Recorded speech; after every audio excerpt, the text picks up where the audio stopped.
Okay, we're going to look at Kraven the Hunter versus Captain America. I'm well aware of the fact that both of them have had absolutely incredible feats. We'll kind of use some of those here and there. As always, I have 9 criteria. If it ends up being 5 to 4, means person with 5 more than likely should be victorious. As always, disagree. That's what the comment section is for. So we'll get right into this. All right, intelligence. So Kraven, incredibly skilled hunter, someone who's also been around for an incredibly long period of time, thanks to the I'll just call it the serum that he has inside of his body. Where Captain America is probably one of the best tacticians. So you have an amazing hunter who is incredibly skilled when it comes to tracking prey and trapping prey, and probably one of the best tacticians in comics. I'll give the edge to Captain America on this one. I think that his tactical ability is just it's really tough to match what he's been able to do. Fighting ability. They're both incredibly skilled with pretty much every style of known martial arts.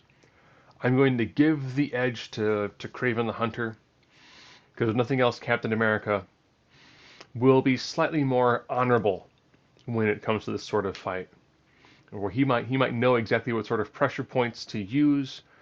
He might have the exact same level of knowledge, but then when it comes to using those, I think Kraven has the ability, even though he has a code of honor, to be a little bit more underhanded when it comes to trying to win the fight. Strength.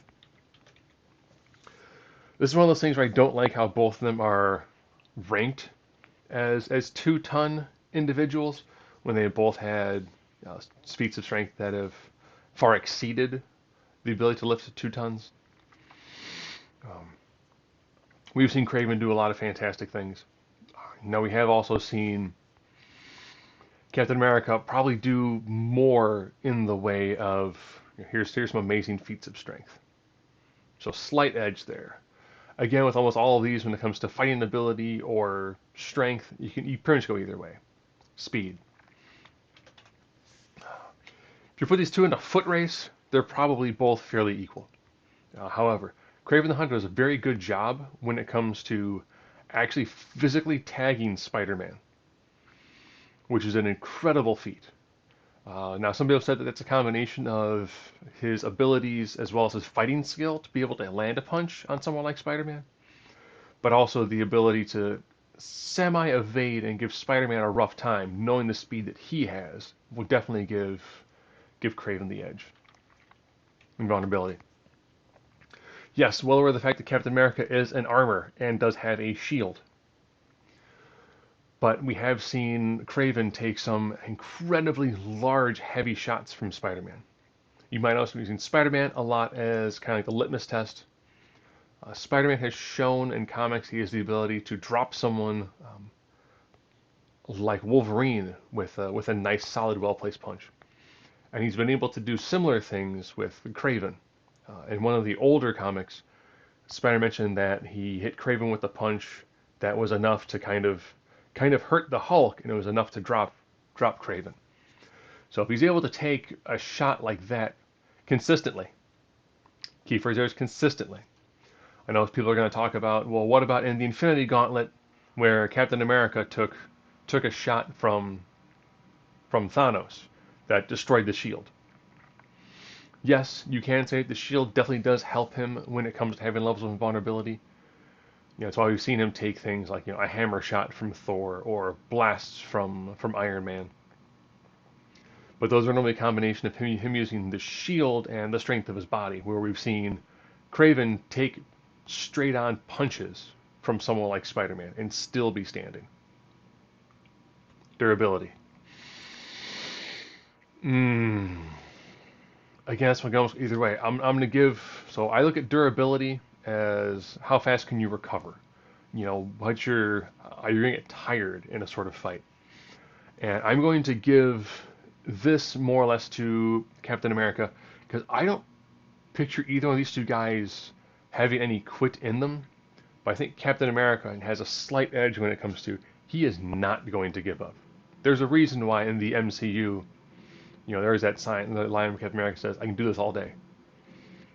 I will point back to, I mentioned Infinity Gauntlet, where everyone else is done, and Captain America is like, no, we do not quit, we do not surrender. It's an amazing moment where like he's the last person there, and Thanos is like, I just wiped out Silver Surfer and everybody. Like everyone else is dead. Is this you? And there's that level of I ain't quitting, I ain't stopping. I will use a line from Ultimates, Ultimate Universe. This letter A on my head doesn't count. Doesn't mean France. So there's definitely a level of I will not quit. Here we are at range. Yes, Captain America. He's normally not one for using long range weapons. He is very much an in close personal fighter. Where I did specifically choose the one where it's Kraven with a high powered scope and Captain America with his shield blocking shots. At range, this is very much a Kraven fight. Whether he's going to use anything at his disposal, he's going to have some sort of weaponry that's going to help him at range. Versatility. Oh, this is where it's going to come down to everyone's going to complain. Kraven. Now, I'm not giving him a, well, he studied his opponent. No. I don't like doing the, well, if he had prep, everyone wins with prep. If you look at what he just naturally carries on himself, he's going to have tricks up his sleeve. He's going to be almost like a super soldier version with like a, not quite a utility belt, but he very much will carry a lot of other tricks and tools that will really help him in this sort of fight. At X Factor, I'm going to give that one to Captain America. I think that in this sort of fight, you have two guys who are not going to stop until one of them drops. I definitely do think that Captain America will be able to do a really good job with this. He's going to be able to potentially outthink his opponent. We've seen him use the shield to ricochet off of areas and all. The shield's going to help him in close range, and it'll give him a little bit of an advantage of some cover fire earlier on. And I think that just given the way that he is commonly portrayed, this is the sort of fight that he would really, really like, as well as Kraven. I think Kraven is going to have to go very far in order to put someone like Captain America down. But I do think he has the skill set to be able to do it.